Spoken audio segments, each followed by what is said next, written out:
My name is Peter Hinssen. I have a background in startups, and now I teach at London Business School, and I'm the author of The Network Always Wins. Many young people today, when they join a company, they feel like they're a time traveler. They live in the 21st century at home, and they go to work in the 20th century. I like to use the concept that for them, work is the place where they still have to use old technology. It's the brief period during the day where they still have to use old technology. But this is, I think, a fundamental shift where if we look at that next generation, I don't believe that it's about digital.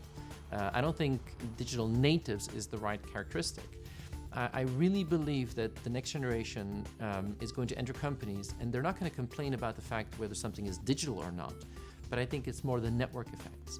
They are truly network natives. And I think somebody who's grown up at university today, they've learned how to collaborate, work together, share using the network. They get access to information using the network.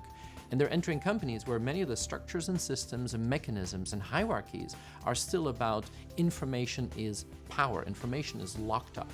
And I think their biggest culture clash is the fact that they're used to the network fluidity, and they're entering companies where the hierarchical structures are the biggest impediment for real innovation.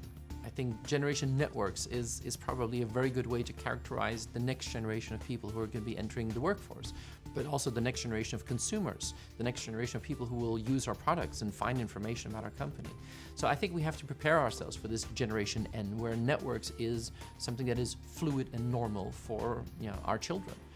This is something where company structures today are, I think, at the point of almost failing. Many of the companies are built like organizations that were really good in the 20th century or the 19th century, where it was about efficiency and lean and Six Sigma, and it's about the next percentage points to make it the well-oiled machine even a little bit more efficient.